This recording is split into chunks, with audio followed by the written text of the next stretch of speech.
Well, this is the session most watched, I guess.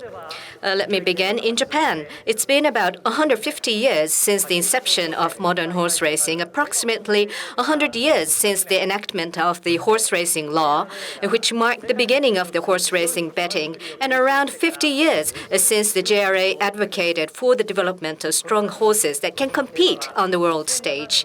During this time, Japanese racing has made significant strides. It's started to be Part 1 country in 2007, and we have seen fruit in recent years. The awarding of Equinox as the Longines World's Best Racehorses and the Japan Cup receiving the Longines World's Best Race Award last year are perhaps emblematic of this. Now, in this session, we will discuss the breeding and training fields, which are foundations of Japanese horses. And we would like to hear from JRA trainer Yoshito Yahagi and Mr. Kenichiro Mishima from the Mishima Stables. We're very honored. Mr. Yahagi, you have won numerous G1 races in Japan, including the Japanese Derby with Deep Brilliant and the Triple Crown winner Contrail, and has also won big G1 races in Saudi Arabia, Dubai, Hong Kong, and United States and Australia. You are one of the most highlighted trainer in international horse racing today. And Mr. Mishima is the director of Mishima Stable, which is in Murakawa region in this Hokkaido where we are at.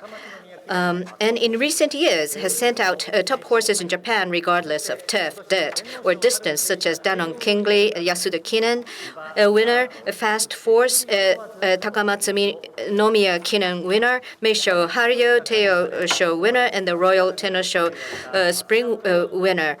And Masmat Leon, who has won in the UAE race, is also in Dubai, Saudi Arabia, is from his farm. So I would like to hear from the two gentlemen. And I'm sure all of you agree that Japanese horses are getting stronger. Mr. Yahagi-san, when is the moment that when you feel that the Japanese horses are really strong? Well, let's see.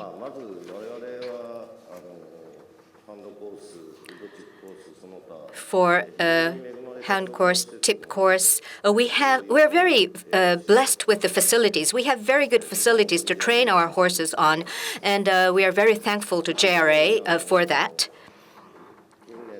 And I think those are some of the factors, not just the good quality of the bloodlines that we have. We have good facilities, and the horsemen in Japan have enhanced their capability, their skill sets. And I think those are the reason what is contributing to the Japanese horses becoming stronger. I really feel that myself. I think I'm really blessed and I'm lucky. In various countries, I've had good wins, international races, not just for our horse in my stable, but I generally feel that the quality of Japanese horses are getting stronger every time I travel abroad. I feel that. Thank you. As a breeder, Mishima-san, compared to the Japanese horse in the older days and now, are there any differences such as body size of the horse?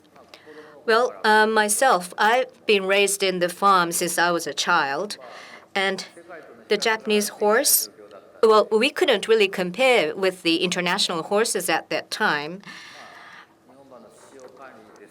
And when it comes to the grazing and also the feed that we feed the horses, there are dramatic changes over the last decades.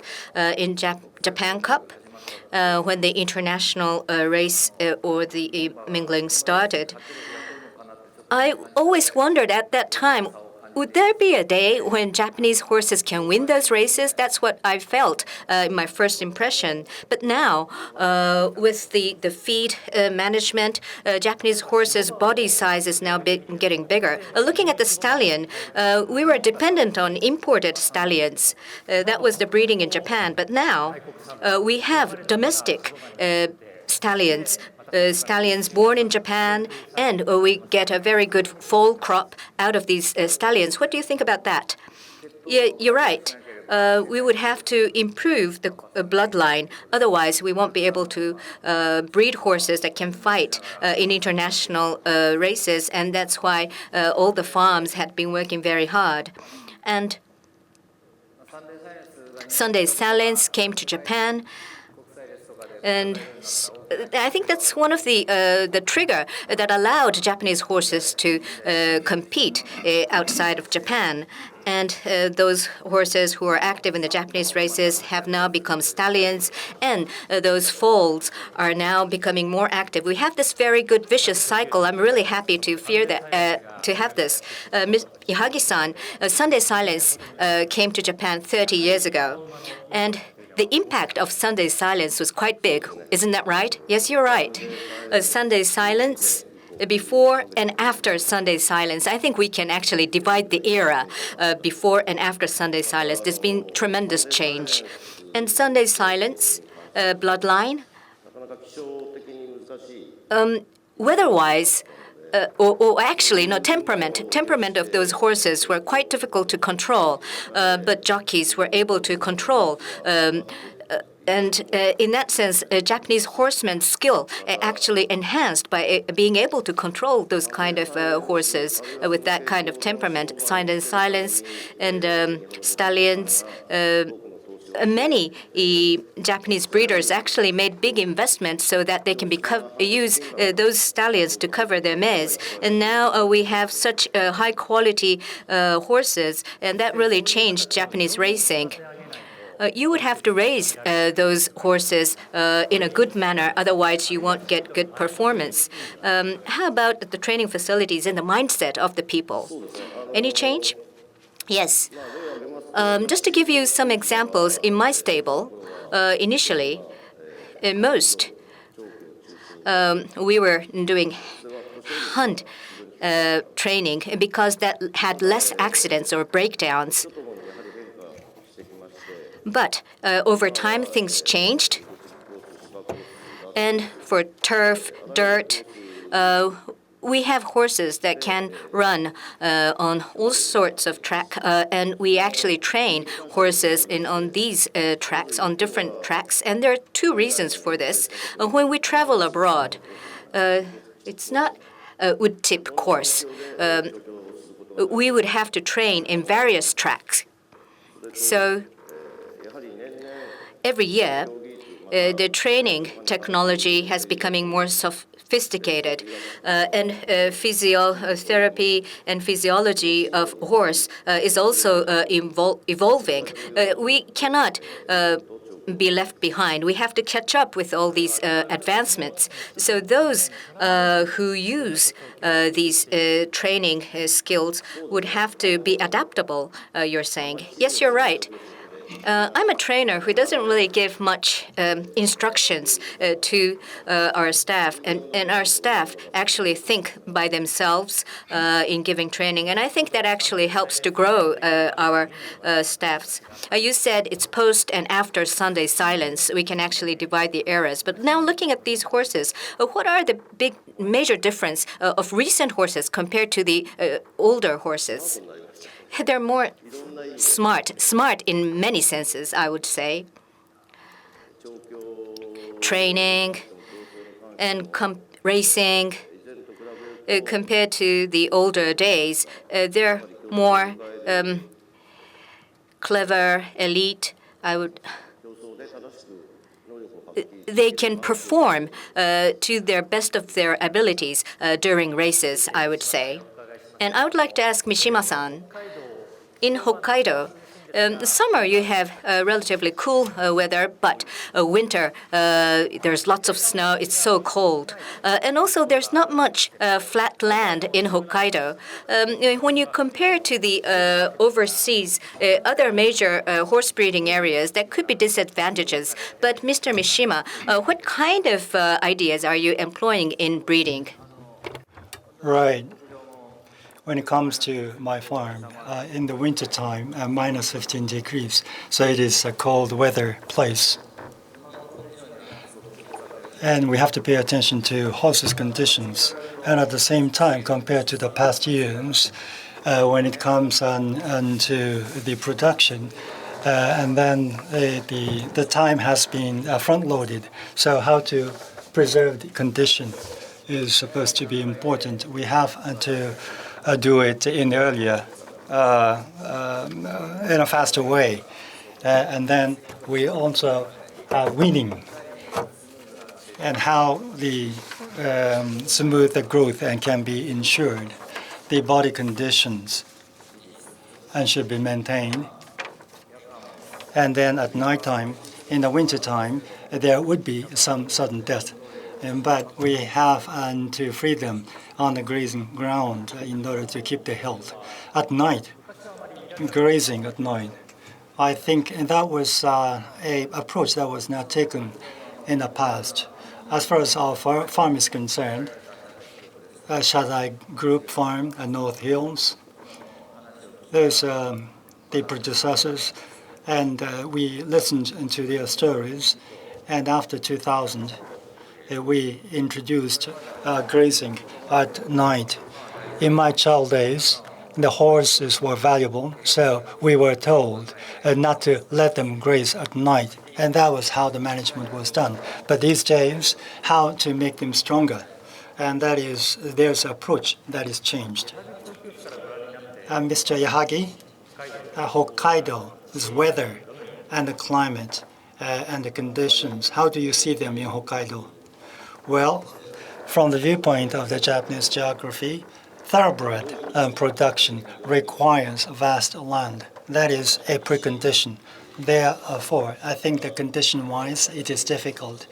The cold weather in Hokkaido and the snowing, there are different kinds of disadvantageous conditions, but despite them, an ingenious approach has been adopted and taken by the Japanese farms. A contrail was born out of Hokkaido rain. So, now turning to overseas situation, Mr. Yahagi, as you may know, you are quite active in sending horses overseas. First and foremost, Mr. Yahagi, when you are going to send horses overseas, what is the objective and the meaning? My ultimate goal is that the racing sport and should be considered a centerpiece in sports industries in Japan. So given that, horses should be strong in Japan, but also in overseas campaigns, they have to be recognized as strong horses. And that would raise the perception of horse racing in Japan, and also the returns and to the feed breeding industry. We will be able to make ourselves and our horses are stronger.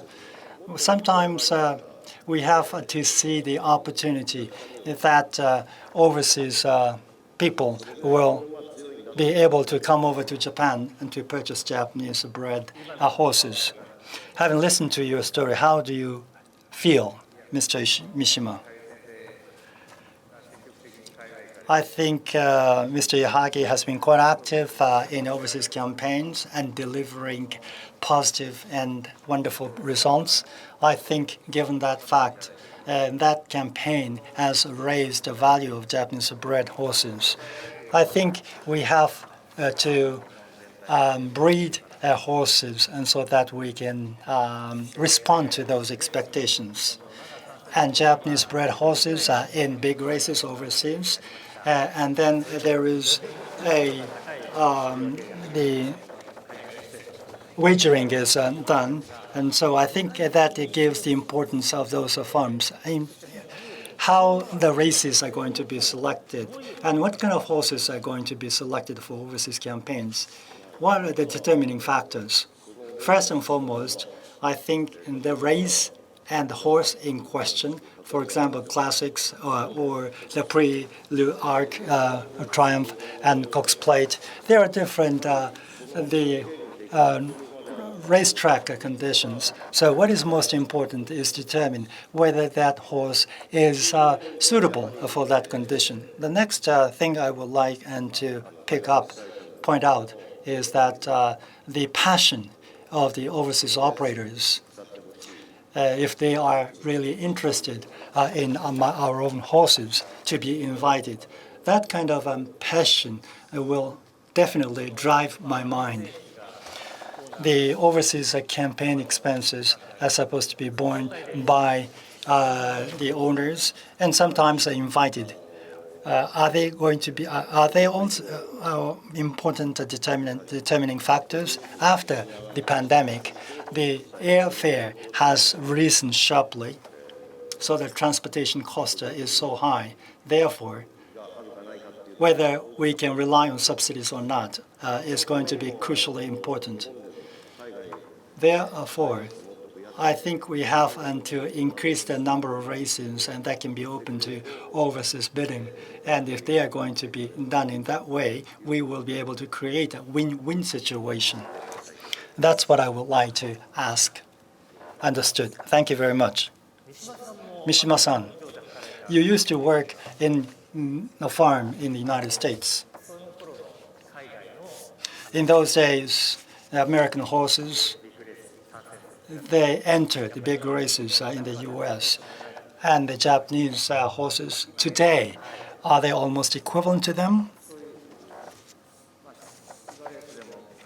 And I think in the dirt and the turf race, we have good achievements. In the dirt races overseas, we have good achievements as well. Therefore, I think Japanese-bred horses can compete against overseas horses. I think the situation has changed. When I was there in the United States, the Hidaka region or district used to be much smaller in terms of size. It was not comparable, but we did our best in order to catch up with the U.S. farms, and that's what we are doing at the moment, right, as well. So the experience back then is reflected in your current farm policy. I was trained over there, and I came back into Japan. And then I think I felt strongly the gap between the two. And that was a good lesson for me. So I'm doing my best in order to get closer to that quality level. For example, the land size and also pedigree, the improvement. That's what we have been doing in many ways. Thank you very much. Mr. Yahagi, I think next month there's going to be an overseas campaign expected. How about the stablers, the relationship with the stablers? And that is an important aspect. And play well and earn well. And that is a message you always are talking to your stablers. How do you train the stablers and the strength of the stable? What kind of, which way are you trying and to improve that? One thing I would like to mention is that the unique to Japan, even if it is my stable or any other stables in Japan, the salary is not different much. Therefore, there should be some differences or uniquenesses.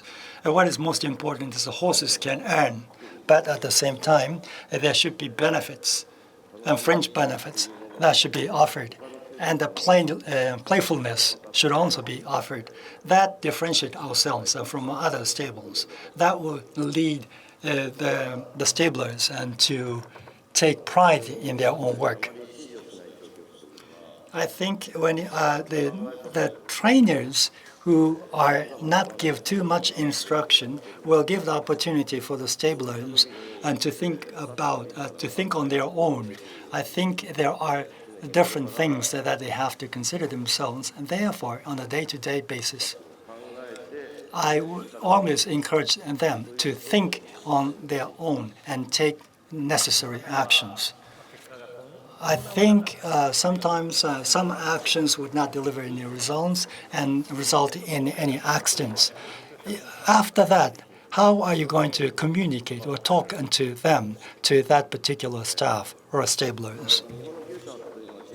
The Japanese stables are relatively small in size, so it is a kind of a small business type farm. You have to understand fully the characters and the personalities of the stablers. And then you should approach them in terms of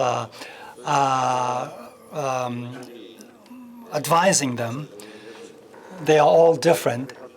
So how to talk to them and how to avoid demotivation, or rather, how to motivate them furthermore. And that is how I approach them on a day-to-day basis. How about Mishima-san? I'm sure there are many youngsters who come to your farm wishing to work in your farm. Yes, we had lots of problem with shortage of staff for a long time over the last few years. Because of JRA's good efforts over the years. We now have young generation fans. I feel that whenever I go to race courses, there are more younger people. So following that, young staff actually come to farm and they are willing to work in the farm. And I want them to be retained and being sustained working in the farm so that they can maintain the high level of Japanese horse racing. In order to maintain the current level, we need a good staff. So we would have to have good holiday system as well as benefits, salaries that has to be enhanced so that current staff could succeed the current skill sets and go into the future. Well, depending on the farm, some actually depend on foreign workers. What do you think about that situation? Well, I have also been dependent on foreign workers, and they have really supported my stable. You can't really expect the Japanese population to increase, and I'm sure we're going to have more foreign workers working in Japan. But, well, when it comes to young staff, whatever country it is, they would have to be mindful of their expertise, their skills, as long as they are passionate and willing to work in the industry. That's my wish as well. This year, JRA has implemented measures to cope with the heat this year, such as suspending races during the daytime when the temperature is particularly high during summer meetings. It's heat measures against heat. Mr. Yahagi, what do you think of these measures?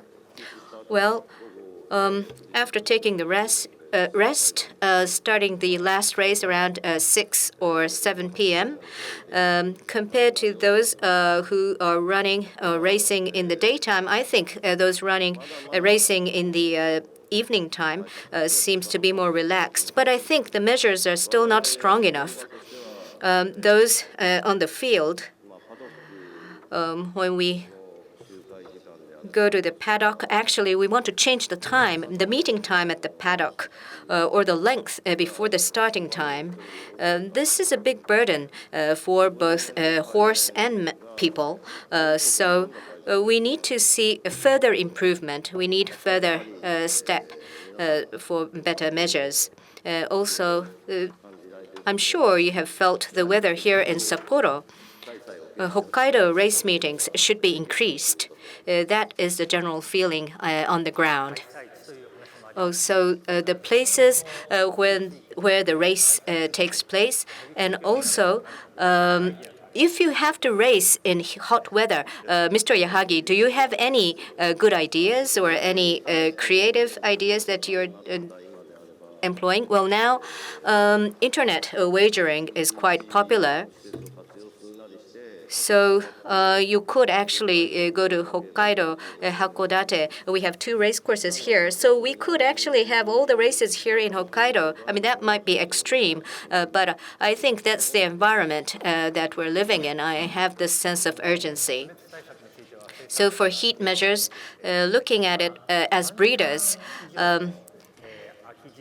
so they're like 3 hours rest time during Niigata racecourse. What do you think from the breeder's perspective? Niigata is already quite hot.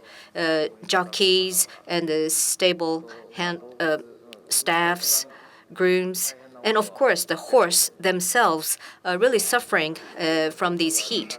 So if there is a certain effect of these measures, we appreciate that. And if you can go in further for better measurement, we would appreciate that. Hokkaido is the coolest weather in Japan, so we could have increased number of race meetings here in Hokkaido.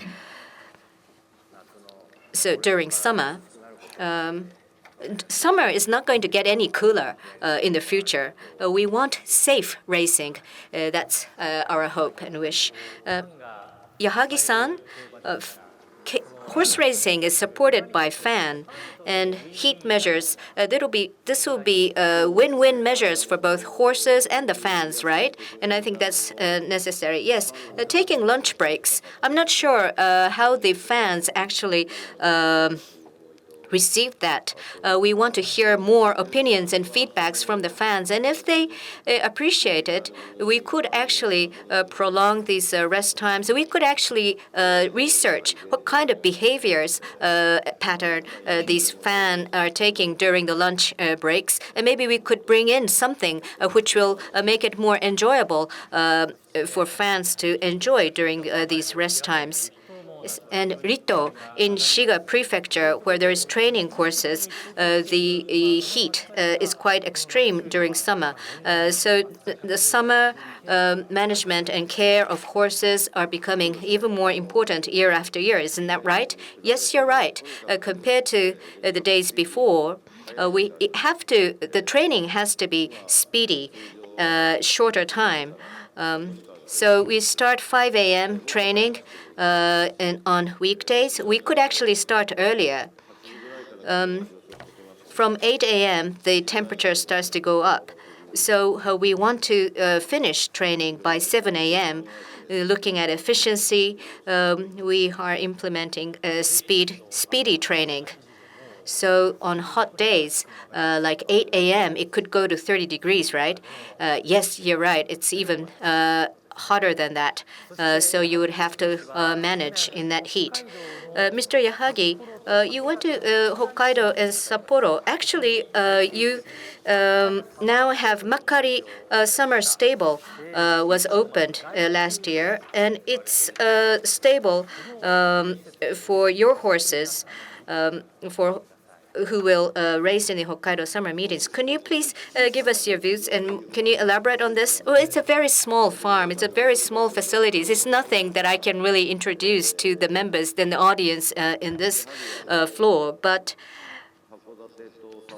Hakodate, Sapporo, this place is like in the middle. I wanted a place to transit horses in between these race courses. And there was a big change in the transportation industry, 2024-ish challenge that was called in Japan, and it wasn't easy to transport horses. So from Hakodate to Mishima Farm, by taking the van, it takes about 8 hours taking the van. So we can't let the horses rest in Mishima every time by transporting the horses over that long hours. So I wanted a transit place in between two race courses. That's the reason why we have this facility. I visited that farm last week. It was surrounded by abundant nature. It's a very beautiful farm. What kind of trainings do you do at this farm? It's mostly for relaxing. It's a very small farm, facility-wise. We only have a treadmill, walking machines. That's the only facility that we have at that farm. But for about a week, 10 days, for a short period to refresh the horses, I think it's quite sufficient. And yourself, you have spent one day in Makari, and you've refreshed yourself before coming to Sapporo, right? And do you have any idea that you want to expand this farm in the future? Well, looking at the Japanese system, I could be a trainer for the next 7 years. So I'm going to try my best during the next 7 years and try to win more races. But when I think of the retirement after that, I want to give back to horses. I want to thank the horses.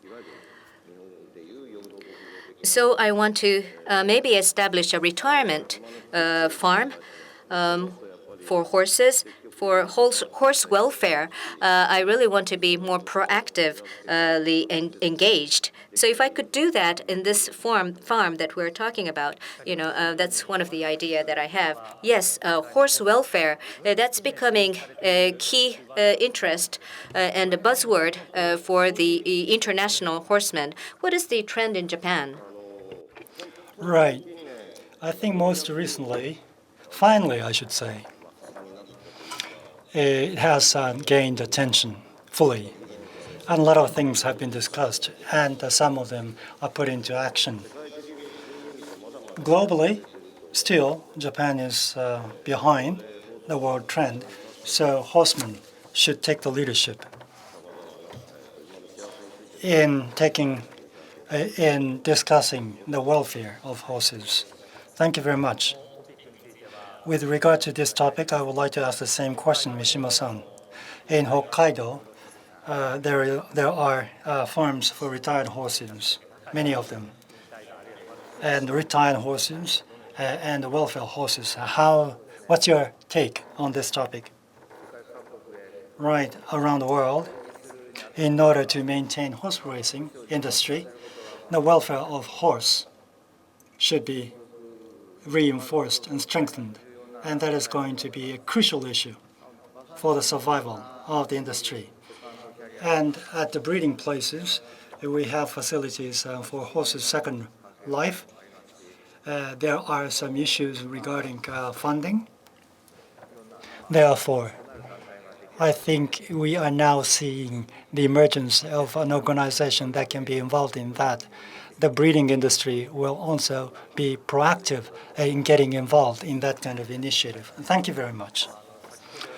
Okay, Mr. Yahagi, you were talking about your career until the retirement age. Going forward, in the as part of your trainer's life, do you have any dream to come true? My ultimate goal is that horse racing as a sport, the value of that industry should be raised furthermore. And then there was a win at the Breeders' Cup. There was no live show on TV. And then I had the G1 race that was once won in the United States, but there was little attention. Therefore, going forward, I think the horse racing should raise its value so it can be considered as a prominent sport. Personally, I had no wins in Europe. Is that so? I had no wins at major events in Europe. In Europe, you have your own horses in campaign. 2 of them arrived in France yesterday, and they are being trained. And from Ireland, and then Ireland, as well as the Prix de l'Arc of Triumph. That is your target. Japanese system is quite unique. And with that kind of unique system of outside providers still non-JRP operated stables, and 28 the stables and the horse number should be limited to 78. But when it comes into overseas and trainers, 300 and 400 the horses that are under their management. So under these circumstances, it may be tough for us to continue the fight. Therefore, this kind of aspect should be changed, and that would give us more power to fight in overseas campaigns. I think you are the trailblazer in Japan. That's my impression, as a matter of fact. Mr. Yahagi, did you have any person you were trying to follow or catch up with? My master is my father, Neville Beck of Australia.